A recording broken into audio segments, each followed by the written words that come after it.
Welcome to This May Get Raw, Building Wise Resilience, a podcast by survivors for survivors. I'm Lisa. And I'm Sarah.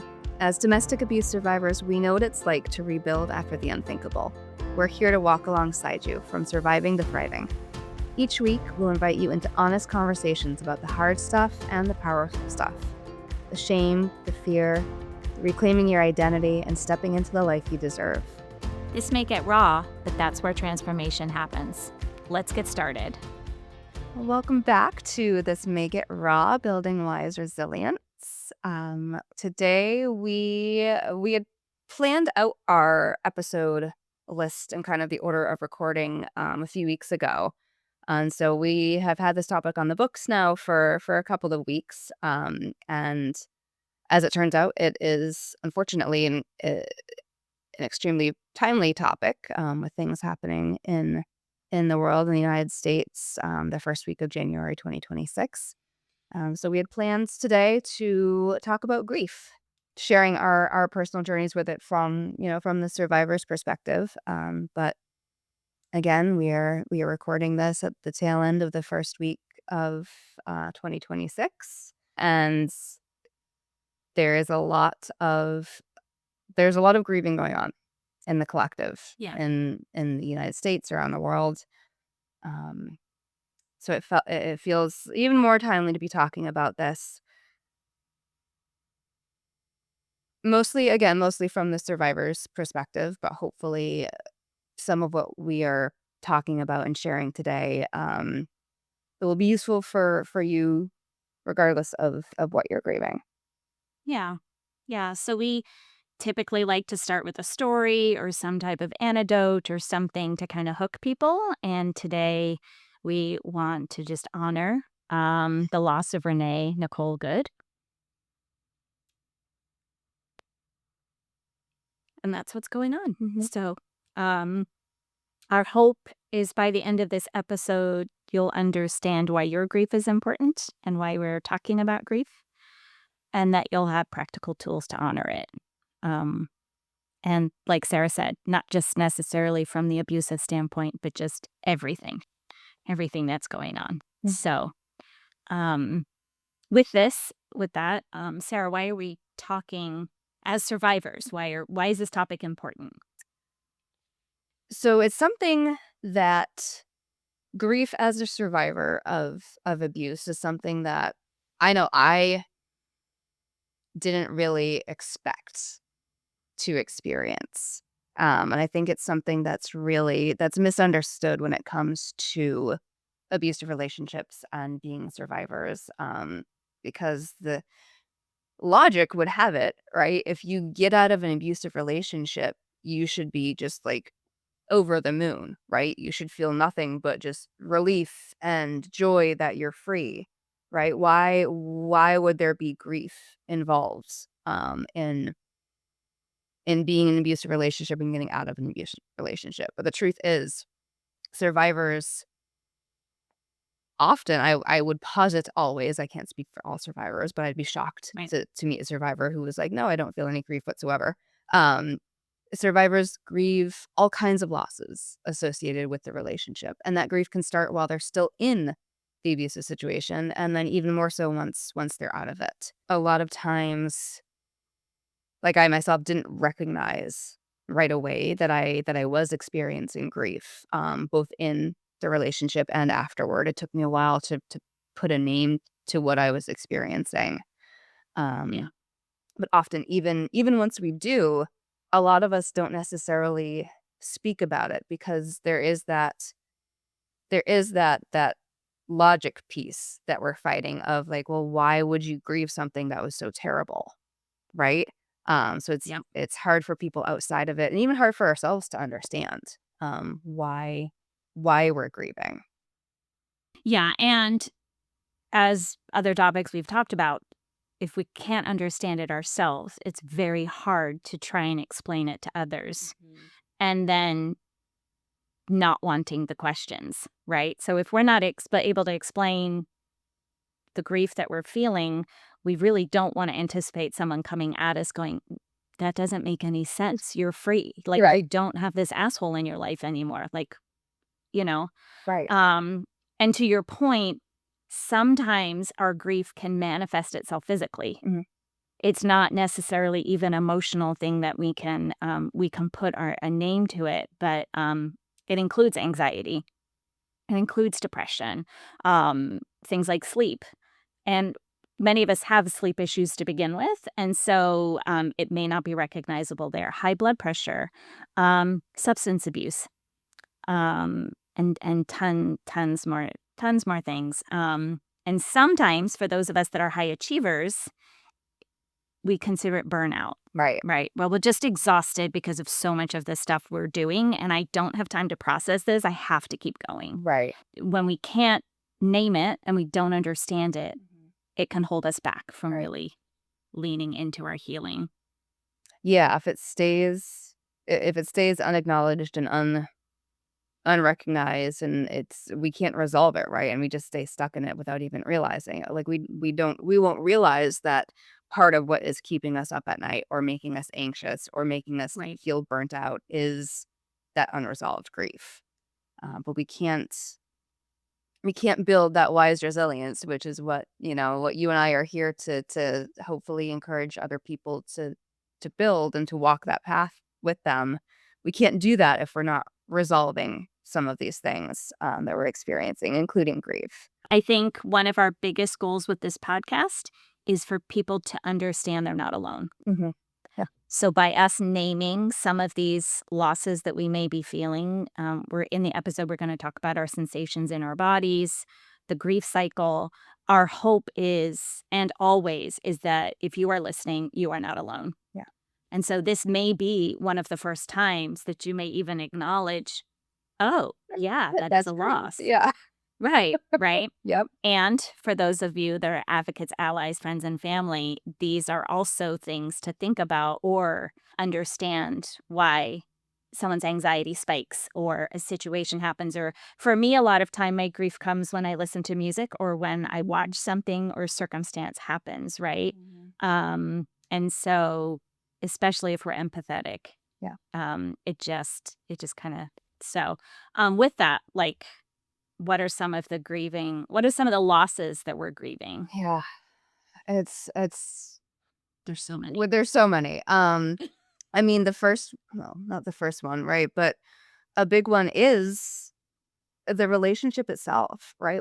The person that we fell in love with, the person that we thought they were. Like having that facade ripped off and that truth exposed and realizing that they never were that person or that we never had that relationship that we thought that we had. That is a loss. It can be a tough one to swallow that in some way you're grieving the loss of your abuser, but it's Mhm, the reality of it. It is because mhm. it's that image that we had of them, this person that we thought that we knew.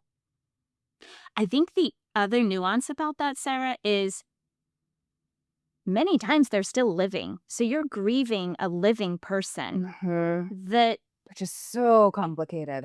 it's so complicated. And I'm only gonna speak for myself because going back to the intro, we're not healthcare professionals. They're going on with their life. They're not taking responsibility. We leave and they continue on with how they're perceiving life to be. In my situation, there was no acknowledgement. There never has been acknowledgement that anything was done, even after 25 plus years.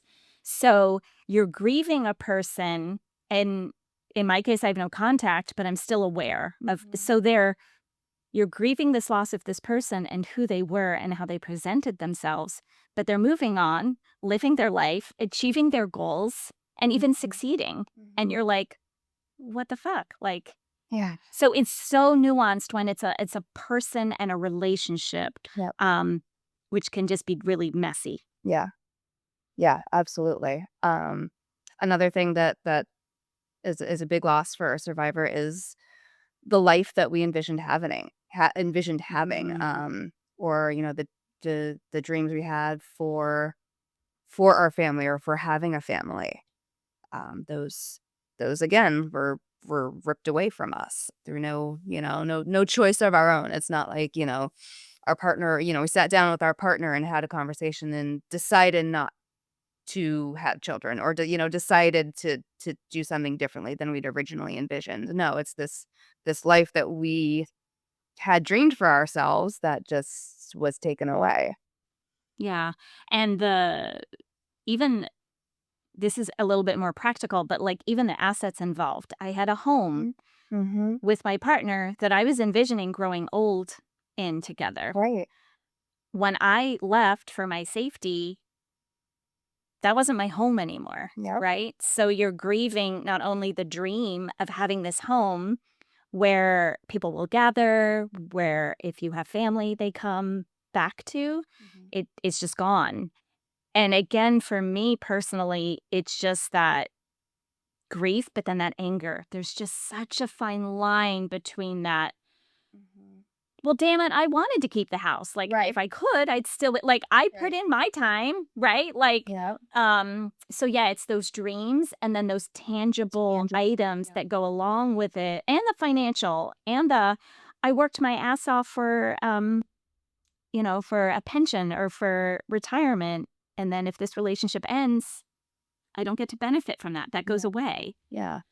Yeah, so Yeah. they've got loss of security too. And that's, Yeah. that's financial security, physical security, emotional security, the time that you had put into the relationship. Like Yeah. I was angry for a really, really long time after leaving the relationship about just like, fuck, I wasted so much of my life on this person, Right. right? Right. And I'm And 41. My life is not over, but when you well, put you in decades, right? And in yes. some cases, that's you do have to grieve that time spent.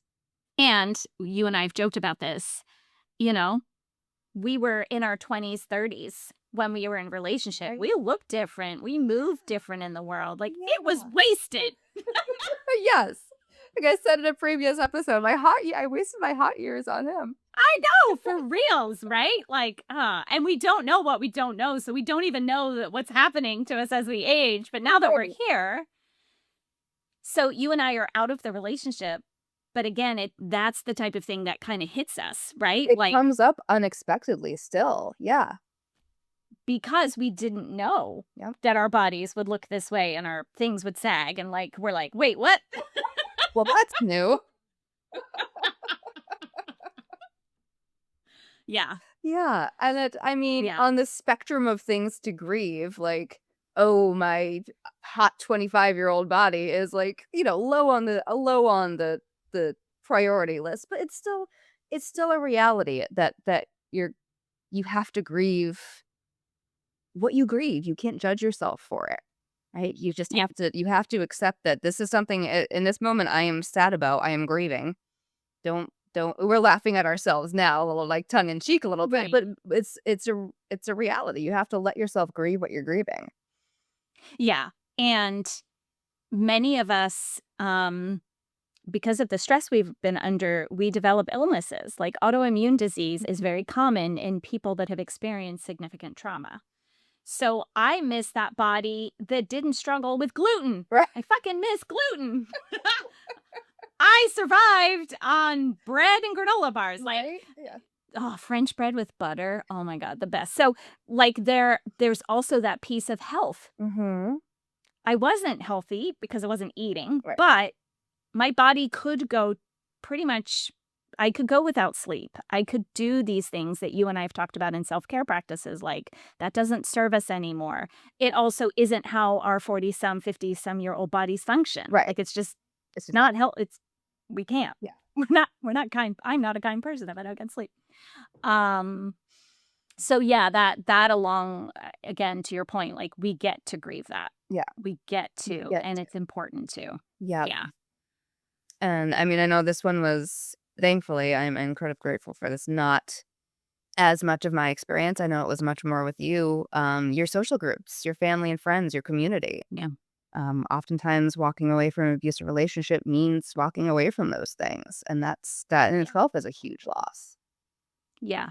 And I think someone that's even been divorced or has divorced friends, Mm. like, things shift when a couple separates. Yep. It is natural to have that conversation of, like, "Do we go to that party invited by that friend who used to be" right? Right. Like, those are natural questions, so you add abuse to that perspective, and there's set like, there and in my case, again, there was severing. Yep. There was just, like, um and something I grieved. I met X at 16, I got married at 19, I left at 42. I built a life with my ex-in-laws. Yeah. They were my family. Yeah. So, on a cognitive level, I was like, "I understand you're gonna take his perspective and that you don't believe what happened to me." But there's also that grief and that injustice of, "But I'm valid, like, I didn't just show up on like, I've been around for, like, Right. 20 some years." Like, Yeah. so there's that layer too. It's not just community, it's not just, social circles, it can also be family. Yeah. One other factor that you and I have talked about a lot, and obviously coming from very different perspectives on this, is the parenting. Or rather, like I said, for me, from my perspective, it was I'm not a mother. I did not get to have that experience. So my grief stems from not having, grieving that experience that I had assumed I would get and did not. Yours, obviously, you are a mother. Yours comes from the other end of the spectrum. Yeah, and my kids are grown, so I respect that boundary of not speaking about them a lot, but I didn't get to be the mom I wanted to be. I thought I did what I felt was best, which was protecting them from what was happening Mhm.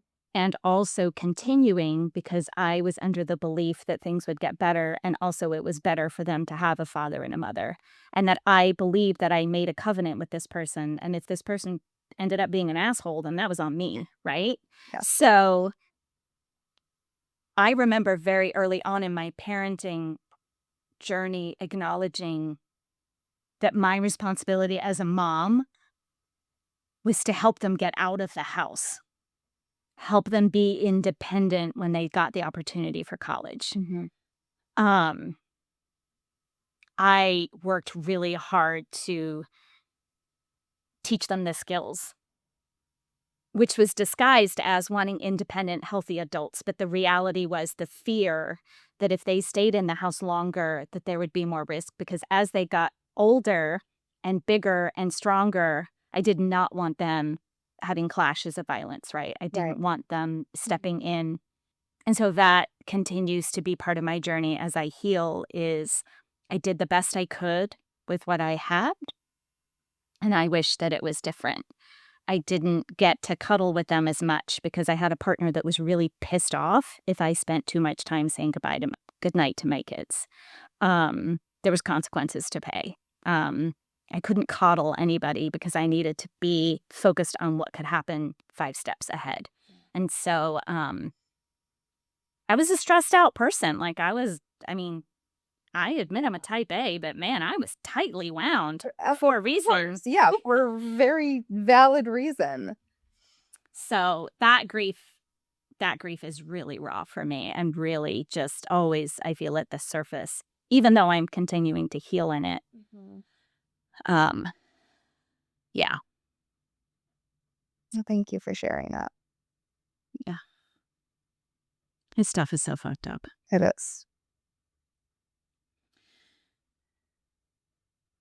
Well, you touched on something. I think it's also really important to talk about when we're talking about grief in the context of abuse. And it's the fact that it's oftentimes it is disguised as that hope that something can change, right? And that can play a role in why people stay so long. We've talked a Right. lot about that, about, why the why do they stay question is just fucking stupid. Um, but Yes, the yes. the the hope that something can change, and the grief and the hope are very tightly interwound there. Um, that that is a factor. Yeah. And then you put belief in there. Mhm. You put family of origin stories, like, Yep. nobody in my family ever got divorced. Yep. I have a very, very, very large family, and there was abuse that was present in those marriages, and so I was like, "Well, it can't be me. I would be disowned from my own family." So there's a lot there. Yeah. There's a lot there. Yeah. As we talked about this, we felt that the best way to talk about to add to the conversation about grief is talking about the 5 stages. Mhm. And this is something that we're hoping the audience is somewhat familiar with. It's not our own work.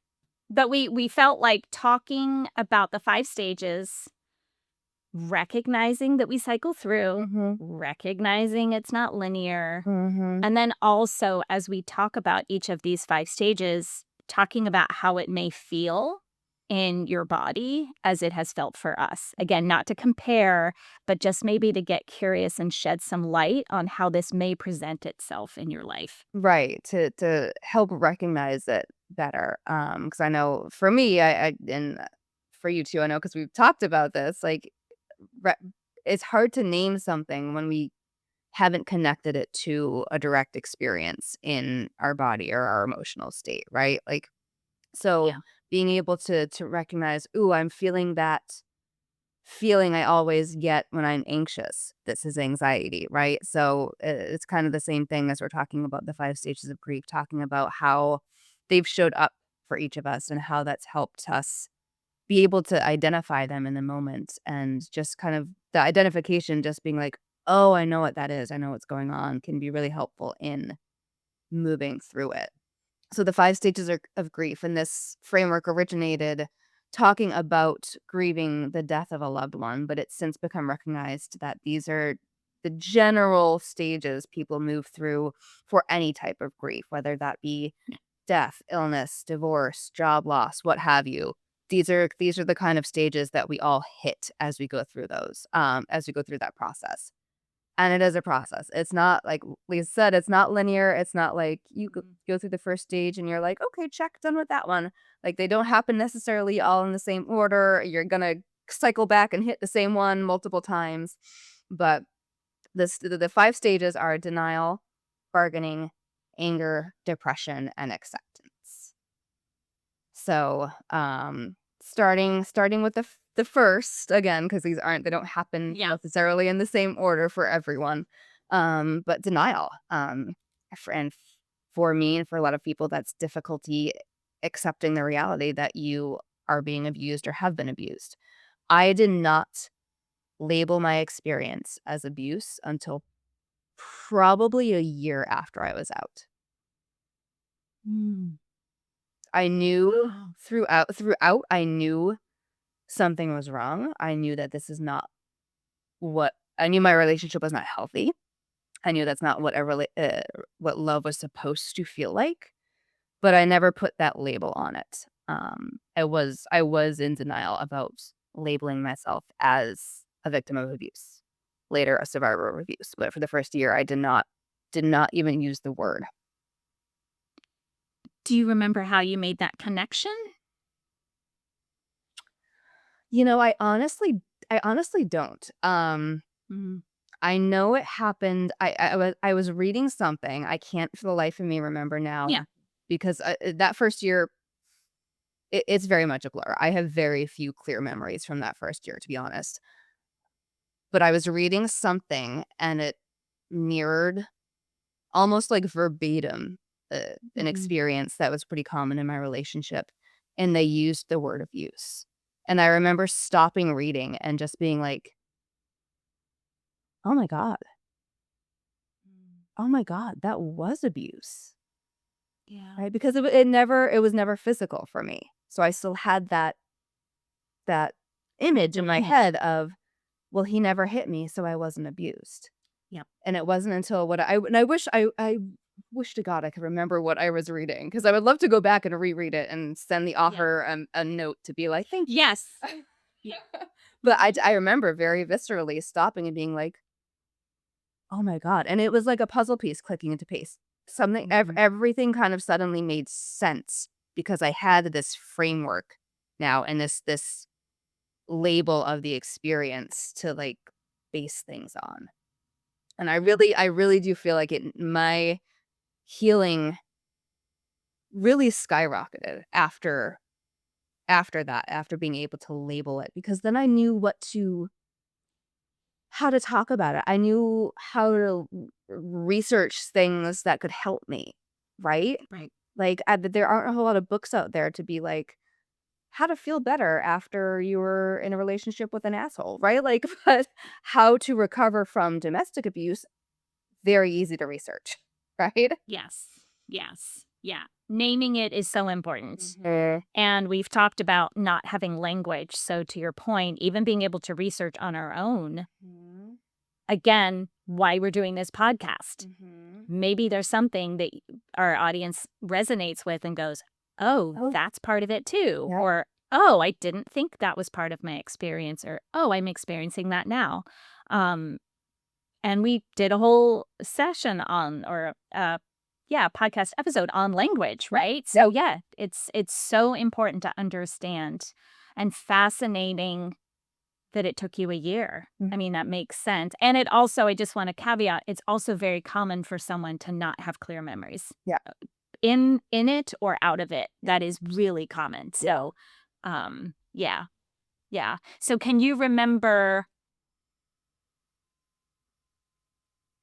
and this is again a really obscure question, but like could you remember how it would feel in your body, or like when it was, this isn't okay? It was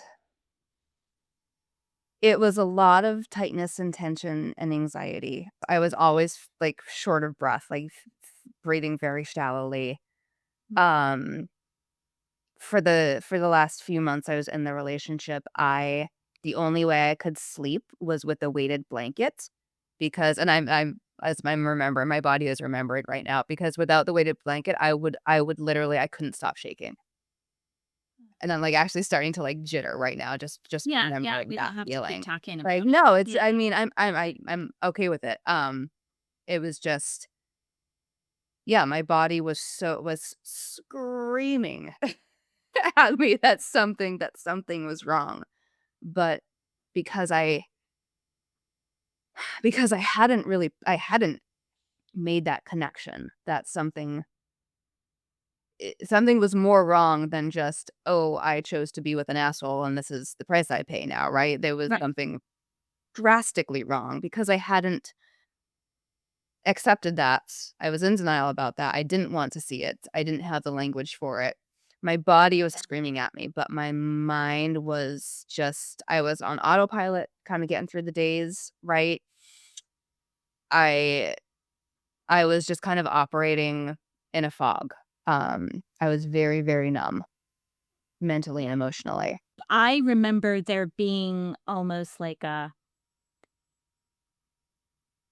the end of the relationship, it was not, but it felt like a swift kick to the gut. Mm. Like, ooh, that didn't feel good. At the beginning, it would be I don't know that, you know what I mean? Like that subtlety, right? When they're Yeah. saying things, or they're doing things, or you're just kind of like, hmm. But to your point, you do get to, you go on autopilot. What's interesting is when you talked about your body sensations at the end, I remember being so exhausted and so weary, and I went to a yoga class that was basically I don't know what type of yoga it was, but the room was dark. You got as many bolsters and pillows and like everything possible, and you just laid there. Was it, yoga nidra? Maybe, Oh, maybe. it's heavenly. So, I saw this on the gym schedule because I worked out, and I was like, I just need to get there." And it was around the holidays, it was crazy, it was just like, I'm gonna do that for myself, I'm going to this class." And I remember slipping into the class and putting all the things around me, and I was in so much pain. Mhm. And it was the first time that I actually stopped, and I was like, "I shouldn't be in pain." Like, I've got all of the Right. extras, right? Right. Um, and yoga shouldn't feel painful, but I just remember going, "Oh, shit. Something this may not be manageable. Yeah. This may not I may not be able to continue this way." Yeah. But it was my body. It was my body. And now that I look back, I go, "Oh, yep. Yeah, my body tried to tell me so many So times." many times. I think one of the stages also, right, is bargaining, Mhm. and it's trying to make sense, and justify the abuse. Feels like guilt, feels like shame, Mhm. self-blame. If I was better, Right. it wouldn't Like, way happen. more, yeah. If I was, we both talked about comparison. If we were just like this other person that they've pointed out, then, Mhm. I made this commitment. It's on me now. Mhm. It kind of goes along with the anxiety. It's just the stomach, like the stuff that goes on and the churning, the Mhm. digestive issues. They're just almost like you're on edge, Mhm. right? Like waiting. Um, and then trying to calm yourself down. So it's like your body's I felt like my body was on edge and like I'm trying to describe how my body feels anxious, like just hot, like honestly, I wouldn't even be able to relax. Like I would sit here very tense, Mhm. and then it would be like, okay, just breathe, like you're okay, you're okay, and but yet I wouldn't Right. because it was that bargaining. It was that like we're fine, we're fine, we're fine, we're gonna be We're fine, gonna be fine. If you we're gonna only be fine. do X, Y, and Z, then we'll be fine, right? Yeah. So it's that, yeah, it's that inability to relax because you're always on edge waiting for the other shoe to drop, but you're also always on edge trying to make sure it doesn't. Trying to think of things that you can do better or do differently to prevent the Right. next blow up, right? So it's that just obsessive those obsessive thought patterns of like replaying the last time, what could I have done differently? Or, thinking about, okay, we have this event coming up, next weekend. How can I make sure it goes well? That just that and when your mind is stuck in those kind of loops, your body for me, my body it's again, very tense, very tight, right? My shoulders are up to my ears. My Yep. teeth are like fused together because I'm clenching my jaws so much, right? It's that, Yeah. yeah, you can't sit still. Your muscles can't relax. We are talking about our experience. It presents differently for everybody. Again, we're just trying to open the curiosity of paying attention to your body. And sometimes maybe you pay attention to your body first to then ask what's going on, especially if you're a few years out, right? Especially if you're surviving and you're just surviving, it's just like, why am I still feeling this way? Or why am I feeling this pit in my stomach? I think a lot of times when I observe something or a situation or I hear something in the news, it's that gut response of like, oh, I get what's going on behind closed doors, right? Because it's that, oh, okay. And sometimes you don't necessarily know why your body is responding. So it's like, I'm just watching TV. Why all of a sudden has my heart rate spiked and I'm all of a sudden anxious? And it's just a nuance. It's just a subtle thing of like, oh, actually, if I think about it, that person did that. And that reminded It me reminded you of something, or it's your subconsciously. yeah, or it's your survivor spidey sense going off to be like, oh, there's something off about that situation. There's something off about that person. It's your body warning you. Yeah. Yeah. Yeah. And that's for me, the really fascinating part. Again, objectively speaking, I'm fascinated by the human mind and how it impacts just all of our physical sensations and everything. I'm fascinated by how, as I've walked this path and gotten better at listening to my body and labeling the things that I'm feeling. The more I pay attention to both sides, both the labels and the physical sensations, how much more quickly I'm able to see the connection, right? Yeah. So now I Yeah. feel a churning in my gut and I can be like, "Oh, that's shame. What's happening around me that's made me feel that way? Oh, it was that." Right? Once Yeah. we start paying attention and actually using some of the language to help yourself make sense of things, it's amazing how much more quickly you can be like, okay, that's now I get what's happening. Yeah. Yeah, and you're building that capacity as you kind of get curious about each of these different things, you're building your capacity to navigate that quicker and quicker, and also then eventually to be able to shut that down Right. or process it. Right. Just move through Right. it in a healthier way. So the next stage of the 5 stages, the next stage again, another stage of the 5 stages, is anger. Um, and this one, I mean, anger felt really, really good to me. Once I got through the denial stage and had put the label on my experience,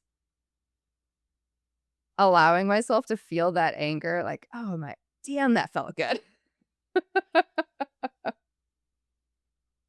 Just to allow myself to be mad, because I mean, as women in general, we're not, quote, unquote, "supposed to get angry," right? That's not feminine, that's not ladylike, we're supposed to be more in control and not feel rage, like, fuck that, first of all. But Patriarch, fuck yeah, the patriarch. and especially coming from an abusive situation, like, it wasn't safe for us to express our anger. Or Right. for I won't speak for everyone, but it wasn't safe for me to express my anger. Yeah. In the times that I did, it just escalated everything, 10,000 fold. So when I got to that point in my healing journey where I did feel safe to feel anger and rage and resentment again, like temporarily, it felt pretty damn good. It's a release for our bodies, right? Yeah. Like, it is a All of that built yeah. up tension, over the course of however many years, yeah, I was finally able to let that out. Um, Right. and that it is a big part of moving through your grief is to feel anger about Yeah. whatever it is, anger at the loss, anger at the situation. You're allowed to Yeah. feel that. Yes, and I would say it's a very important stage. Mhm. And that as you have more experiences and you go through different as you go through life, this comes up, Mhm. right? It's not like we said, it's not one and done. Like, Yeah. oh, I'm angry this happened to me. It's like I'm angry that I have to deal with mental health issues Mhm. and get to talk to people about my anxiety and CPTSD. Yep. Like that's fucking up. So yeah, it's this one I think is really important. I remember struggling with this one significantly because again, of the religious background, you're not angry. Women are meek and mild mannered. You're supposed Anger to is forgive, right, and not be angry. supposed to forgive. And also in my brain, I associated anger with exes' unhealthy anger. So I remember thinking if I get angry, I'm going to be like X. And so I really needed to do some deep work because I was almost afraid of like, kind of like sometimes when I would cry, I'm like, I'm not going to stop crying. Like, like if I start, Sure, there's no stopping me. Yep. there's no Yeah. stopping. It was kind of like with the anger. Like, if I open this floodgate and I don't allow myself to feel it, am I going to be able to shut it down? Because this really is a fucked up situation. And so I held that for a really long time until a therapist was able to convince me, like, to heal, you need to move through it. But the fact that you're asking this question and you're thinking about it this way means that you do have the capacity to not be stuck there. Yeah. And you can't. And then they logically were like, you are not this person. Therefore, you're not going to do that. But again, it was my brain was like, cool. But my body is like, fuck that. Right. You get pissed. Who knows, Come like out. if you go to a rage room, what if you smash too much stuff? What happens then? That question is so us. I mean, it's the same as like, well, can't I just read a book about fun? That counts, right? I mean, come on. Yeah. Yeah. Oh my gosh. No, I totally get it that that feeling of like, wow, if I start this, I don't know if I'm gonna be able to stop. And that was something like, yeah, for at the start, my anger felt really, really good. It was that release. It was that like I'm finally allowing myself to experience this and to admit that it was fucked up and I'm allowed to feel rage about it. And I did have to then learn I had to learn to acknowledge my anger and let it out, but then to also to feel in my body when it had passed and I wasn't in that moment angry anymore, Okay. right? So because I didn't want to be just an angry person. And as you're talking, I was like, I guess I did have a little bit of the same fear of like, what if I start showing anger and then that's all that comes out? There's nothing left underneath the anger. So I had to, that was a big part of my journey was learning what it felt like to feel angry, allowing myself to feel that. For me, it is, I get very hot. And I really like, I just want to scream and I am a very quiet person. I don't make a whole lot of noise. Being on a podcast is very much like an outlier situation for me. But when I'm angry, I just want to scream. And identifying those feelings, but then at the tail end, okay, I've screamed. Now what does my once I've let that out, what does my body feel like? Like the returning down to the baseline underneath the anger. I learned to identify that in order to solidify that in my head, like I can feel anger without being an angry person. Yeah. Yeah. I think that speaks much broadly to feelings in general, is the importance of feeling our feelings is so that we can get through them. And that means they're not going to last, right? So I remember some of the first times one of the ways my therapist got me to start feeling my anger was to scream into a pillow because I lived in an apartment. So I'm like, I can't do some of these things. I live in an apartment or I live with other people. Right. And it was just screaming into the pillow. Yep. And there have been times now where I do that and I'm like, oh, that was actually helpful. Yep. And I'm okay. And now There have oh, been and I moved on. Yeah. right now I have enough wherewithal to go, nope, I'm still pissed. I won't live here, but like that was cool. So it's navigating, growing that capacity, Mhm. giving myself grace to go, okay, we still get to go. And the other thing is some of these situations are ongoing. Yeah. So we're talking about like when you hear music, you see someone, you see something on TV, you hear something, you can process it and you can move on. Some of these circumstances continue to be in our faces or we continue to reap the consequences of what happened to us years ago.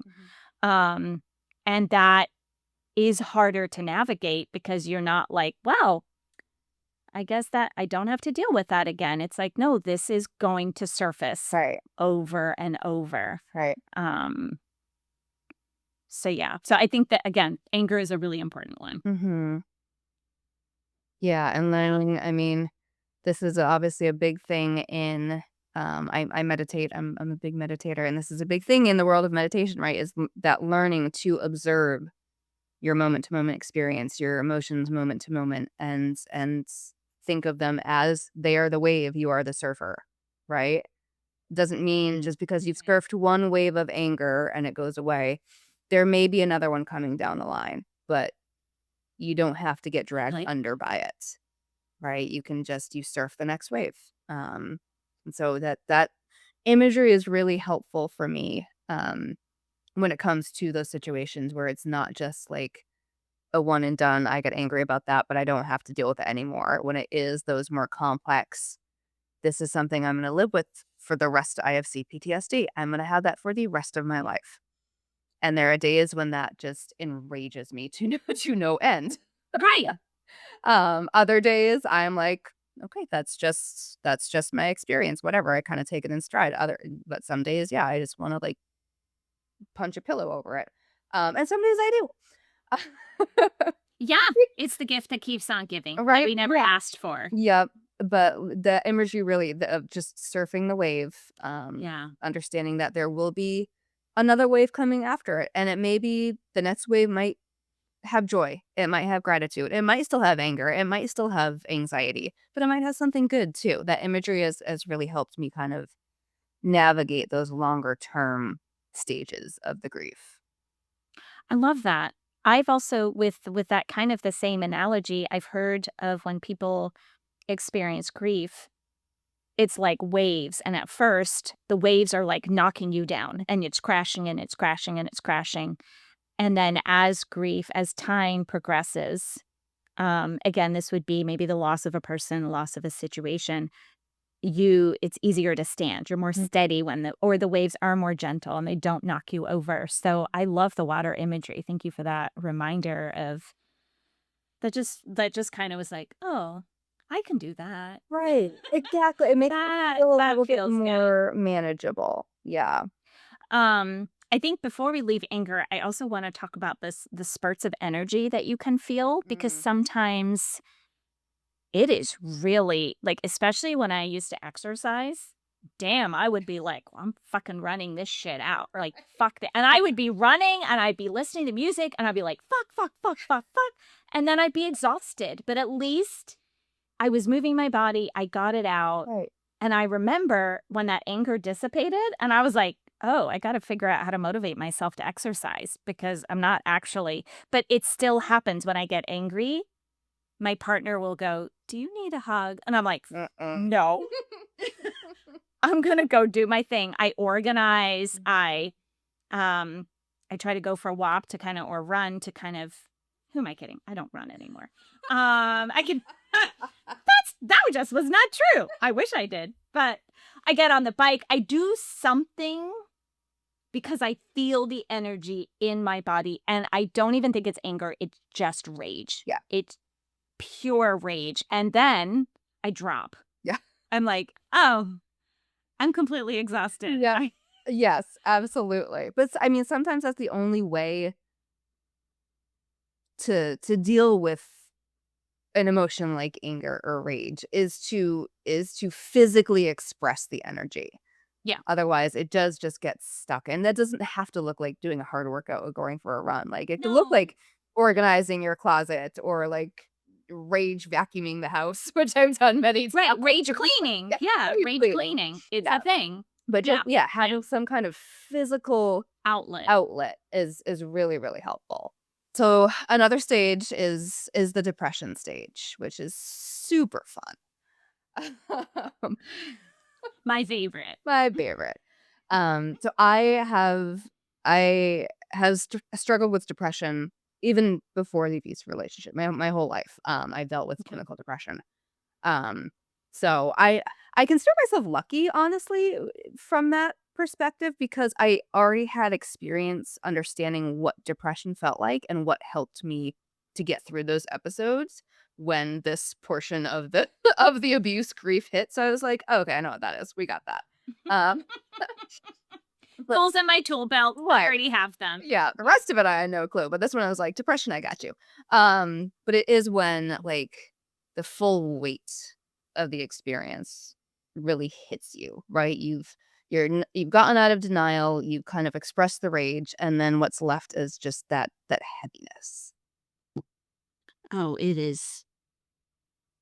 I mean, talk about a weighted blanket. Like it Right? just, it's all around you. It's in every pore of who you are. And as we rebuild, we continue to face really hard circumstances, Mhm. right? So, navigating finances, navigating where you're going to live, navigate like all of that. So, it's not like for me, depression again kind of surfaces, Mhm. right? Like, I'm back in a hopeless place because look at all this fucking shit that I have to take care of that I shouldn't have to take care of. Right. But I don't even have enough energy to care because it's so overwhelming. Yeah. Like it is so hopeless. And I think that also speaks to our current circumstances politically is okay, this was a one on one situation. And I know people that have experienced it, but now we're collectively experiencing it. Yeah. What the fuck? So it's and then you've got people around you going like, "This is fucked up," and you're like, "No shit." Like, Oh, You should be worried. right, This is yeah. very concerning. We should all be very concerned right now. Yeah. You just used the 3 words that, like, are the top 3 words I would use to explain what the experience of depression is. It's hopelessness, overwhelm, and exhaustion. Like, those hands down encapsulate for me my experience of depression. I am tired at, like, the cellular level. Everything feels overwhelming, like, the most basic things feel overwhelming.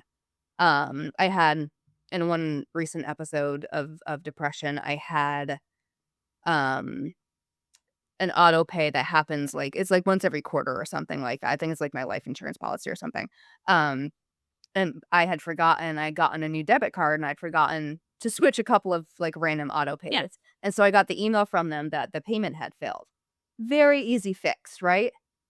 I melted down, like Oh, toddler style, God. melted down over it.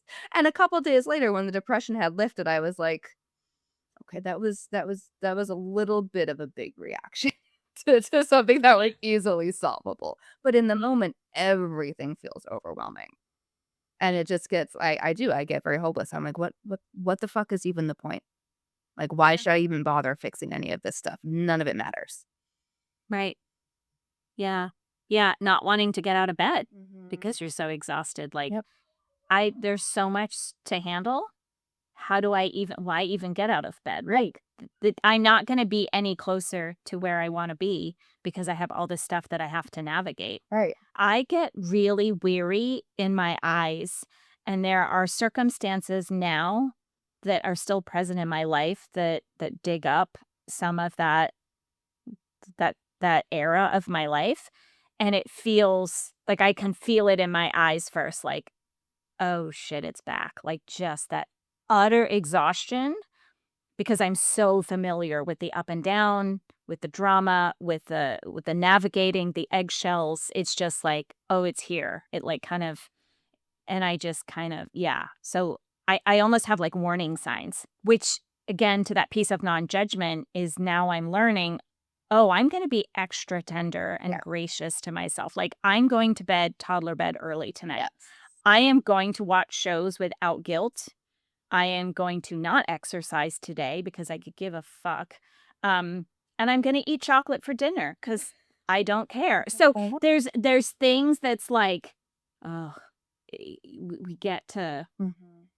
tools for the toolbox. Yeah. A big thing for me when I start to feel a depressive episode coming on, whether related to the abuse or not, just my natural ebbs and flows, is I have come to learn on days like that, I will literally look myself in the mirror and say this out loud.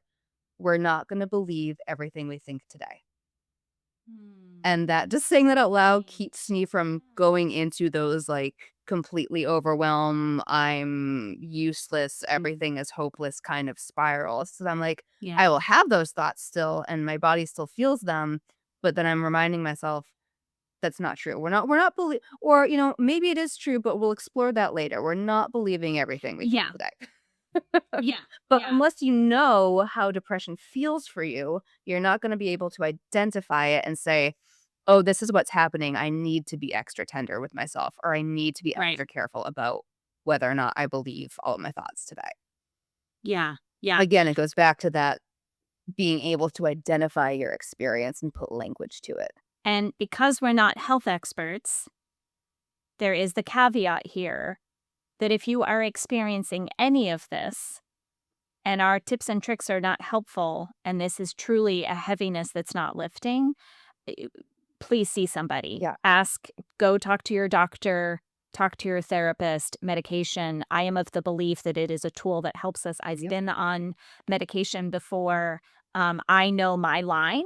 Like, I know when it's going to be time. Mhm. And I am a person that's always preached meds are a gift. Yeah. Like, and again, from the religious perspective, some people don't believe that you should have outside help, right? Yep. But then when it came time to my experience, I was like, well, I don't actually want to take this. Like, this is not. So, as we're talking about this, I think it's important to acknowledge there is a clinical diagnosis. There is help beyond what we are navigating. And please do that. Please do that. Yeah, like I said, I've had clinical depression. I was diagnosed when I was 19. I've been on and off meds my entire life since then, loudly and proudly. Like, nope. Yep. Just like Yep. I would not be ashamed if I had diabetes and had to take insulin.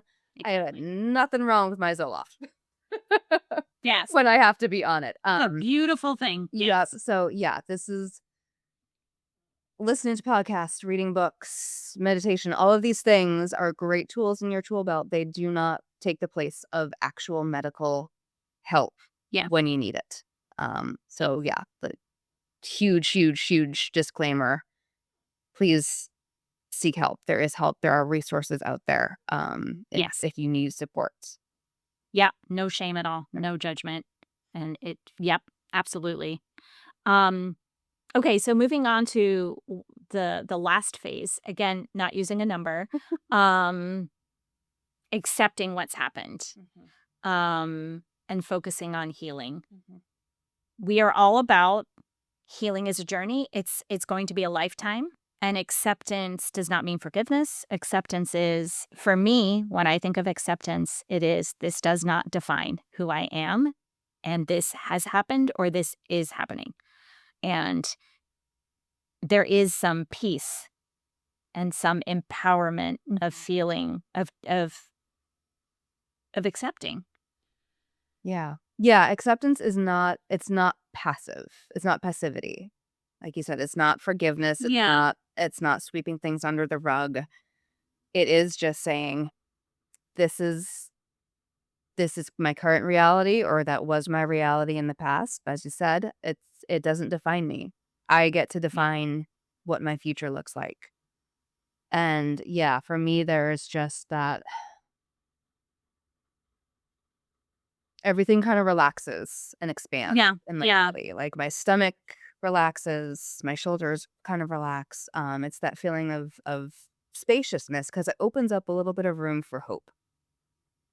Yeah, I was gonna say lighter, Mhm. and sometimes I don't even realize I'm clenched. So Mhm. when you said just everything opens, it's like, yeah, I don't even it's like, "Oh, I didn't realize I was holding my breath. I Right. didn't realize my shoulders were tense," right? But it's that overarching. And as we finish this section, I think we could spend more time on this, but I think the whole areas of grief, the whole thing is you're gonna ebb and flow through all the cycles. Mhm. You can go from acceptance to anger, anger to denial, like, and it can be about multiple things. When it comes to abuse, as we listed at the beginning of the episode, so many things to grieve, so many things to be enraged about that this is it's normal. Um and it's okay if you skip a step. Like Yep. it's just Everyone's experience it of it is different. This is a general framework for how to start to yeah. think about grief. It's not like a prescription for like how you have to experience each stage or whether you have to experience each stage. And so we've talked about this raw framework in other episodes, and that's resilience, awareness, and wisdom, and like how we build that wise resilience, right? Like how we continue on that healing journey. And the truth is, unprocessed grief, whether we recognize it or we choose not to deal with it, keeps us, locks us into that survival mode. Yeah. And using the hard won survival skills to simply get through each day rather than transforming them into thriving tools, like that is an opportunity for growth. That is an opportunity. It's not all going to happen at once, Mhm. but if as a survivor you can kind of think through, I don't want to stay here, I want to be over here. Mhm. And resilience requires us to feel and move through grief rather than around it, to like navigate it like, oh, I have this big thing of grief here, but I'm just gonna I'm gonna just gonna avoid pretend that like it's not completely. there, like Yeah. to bypass it. So when you talked about that surfing, you are first of all growing that muscle as you surf, Mhm. but also you're honoring and you're strengthening your capacity to move next time that wave comes, of being able to, I don't want to say bounce back because that's, we don't bounce back to normal, but it just builds that resilience. Right. Right. Yeah. Yeah, and it strengthens our awareness too, which is obviously like the next part of the raw framework that we've talked about, that awareness of what we're experiencing, where we stop numbing, we stop avoiding, and we get to experience all of our emotions, right? Instead of Yeah. avoiding the anger or being in denial, we get to experience what we're feeling and get curious about it and start making those connections between, oh, I feel this in my body. What's going on around me that's making me feel that way? Right? Being more aware of ourselves and the things that we've lost and what we want in the future, who we want to be, where we want to go. We don't get Yeah. to those, we don't get to that level of awareness if we're avoiding the big things like Yeah. grief. And what emerges is wisdom. You spoke so beautifully about the gift of depression. You knew how to navigate that. You are able to look at yourself in the mirror and go, not today, Yeah. right? Later, Yeah. maybe, but not today. Say your mind is a You pa- liar. Yeah. right. You've built that and you've gone through some really shitty things to get there. Mhm. But that's wisdom. Yeah. That is, oh, I see you coming at me. I know how to deal with you, Yeah. right? And when you've fully processed and you continue to process, because again, we're not arriving anywhere, Right. Yeah. which is, I swear to God, this culture tells us we're going to arrive in all kinds of places. It's going to be magical when we all get there. Right. um, you gain profound clarity, like profound clarity. And it is a beautiful thing when you can lean in and go, oh, I know what this is. I know what Then that that's is. okay. I know how to deal with it. And I know clarity about again what you want from the future and what really matters to you. Too. Right. Like once I think a lot of people who have lost something or someone important in their lives, whether it's through an abusive situation or not, you do it. The grief, if you're honoring the grief and really working through it, it does force you to decide what is really important to you in your life, Yeah. right? And Yeah. kind of cut through some of the fluff and the bullshit that we're all taught matters and be like, no, that's actually not important to me. This is what's important to me. Yeah. Yeah. And it's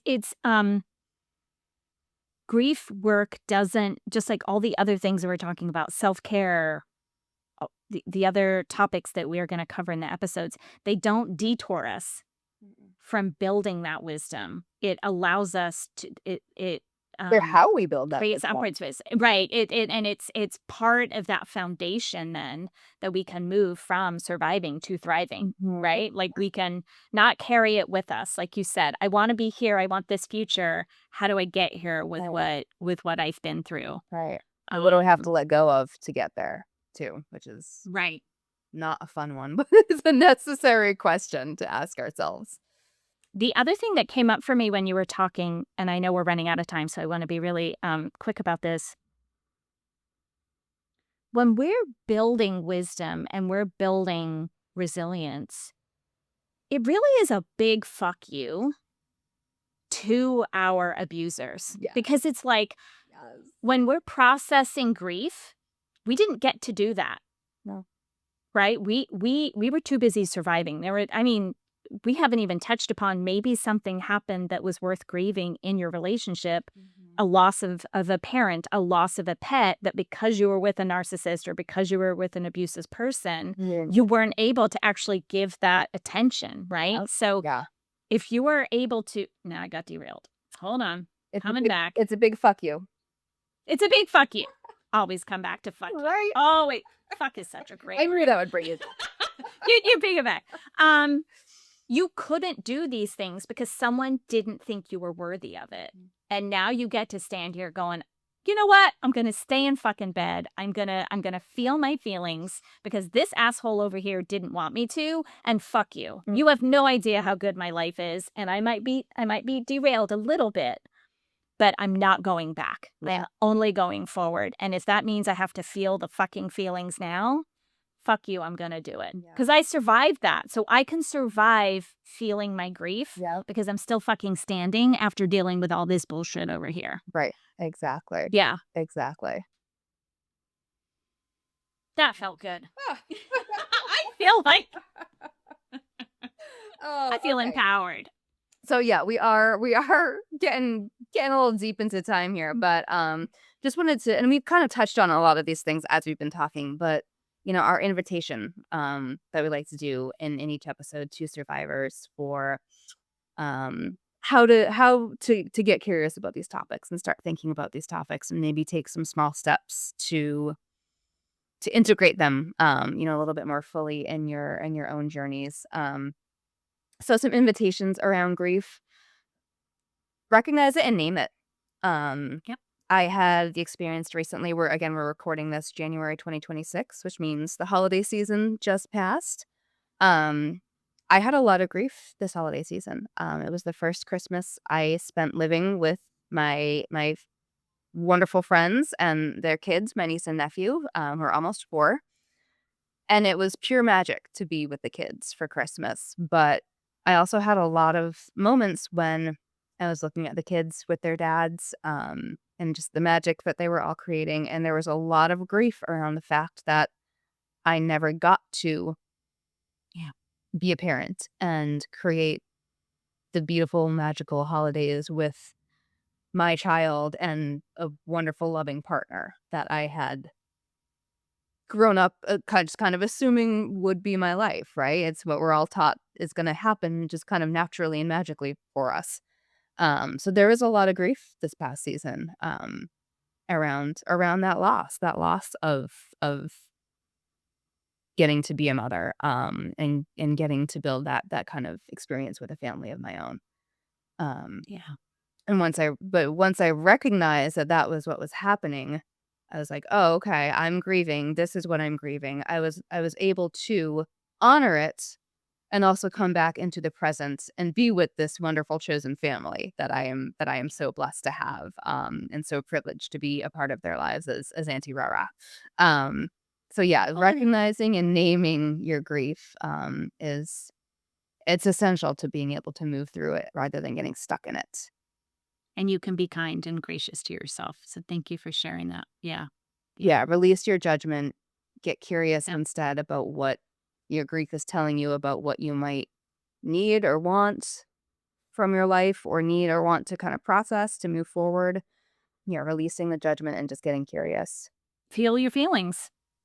We both talked about sometimes there were times that we couldn't stop crying. And then there were times where there were just no tears anymore. And both are okay. Yeah, There's, both are to your perfectly point, valid. no judgment. Um, and I think as people would consider with a loss of a loved one, we grieve because we loved, right? Honoring and celebrating ourselves for being loving people. Yep. It hurts because we loved somebody, whether that person was real or not. That person was real. We felt it. And honoring ourselves for being a loving human. Um, and you can do that by, writing yourself a love letter, past, present, or future, right? Um, I've written countless letters now to past Sarah, um, mm, it's expressing beautiful. my love and my gratitude for her, for being brave enough to leave, for being brave enough to survive up until the point of leaving, and yeah, for loving, right? Because yeah, grief is love. We grieve because we have loved something or someone, Yeah. and there should never be any shame in that. There should be only pride that we and celebration of ourselves for having the capacity to love. And then for allies, advocates, and loved ones, like invitation to continue to support your loved one in their grieving. Assure them that the grief is normal. Even if you don't understand their grief and why they're grieving a relationship or whatever they're grieving, you have felt grief yourself. We have not existed in this world, unfortunately, without feeling grief of some kind. So tap into that, right? And any grief is normal. So to reassure them, um, and to acknowledge it. Again, you don't have to understand it, but to say, I see you.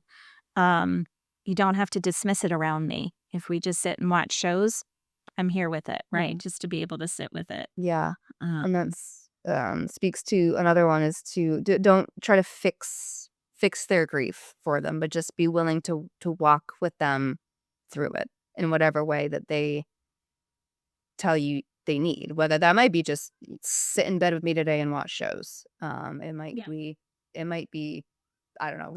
I can't think of another example right now. It might be Yeah. something else, but don't just be with them through the experience. Don't try to logic them out of it or fix it for them somehow. And I mean that goes across the board for people in general, right? Someone tells you they're feeling something, don't automatically try to fix it for them. Most of the time what we Right. want is someone to just walk through life with us, not try to run ahead of us like sweeping things out of our path to make it easier, right? Right. Right. Which is what we do for people we love. We want to protect them. Right. Um, I was reminded of a circumstance where I recently worked through some grief and I was navigating different emotions at different times. And my sweet husband was like, I'm having a hard time keeping up. I thought you were feeling this way. And I was like, "Oh, I'm not feeling that No, it's anymore. probably not that, honey. I've moved on." And then it was like another wave of emotion and he's like, "Okay." And I'm like, "I understand this is confusing. I understand." So again, even if you don't understand, and so when we talk throughout this episode, what we want to highlight is your grief is valid, even if it doesn't make logical sense and you can't explain it to somebody else. You can grieve an abusive relationship and celebrate your freedom from it. At the same time. Two Um, things can be true at once. Yes. right. And you're not mourning the abuse itself. You're mourning the dreams, the person, the life that you envision, the parts of yourself that you lost. Um, and it's normal. And recognizing it without judgment is the first step towards healing. Yep. And when we're not acknowledging and processing that grief, that's part of what keeps people stuck, um, Yeah. and not able to move past into the thriver stage. You know, keeps people stuck in that burnout and that depression, um, and that just kind of like muck and ickiness that we feel. But when we honor the grief and we can identify it and allow ourselves to feel it, again, that's when we're surfing those waves instead of getting sucked under by them. Yeah. Yeah. Yeah. Um, So, as always, our invitation is that we'd love for you to share something that resonates with you in the comments. If there's, we're building community. We want people to be seen and heard. So, if there's something that resonated, or there's a tip that you have, or something you observe in your body that we didn't even touch upon, or grief that you feel, please feel free to do that. We always thank you for joining us, and we hope that you continue to listen, and share this with others who will benefit. Absolutely. And as always, you'll find our contact information below, some resources about grief for abuse survivors and more in general. And yeah, stay safe until the next time and take care of yourselves, take care of each other. Yeah. This May Get Raw, building wise resilience. Until next time, remember, You've survived the storm and now it's time to thrive. So let's keep going.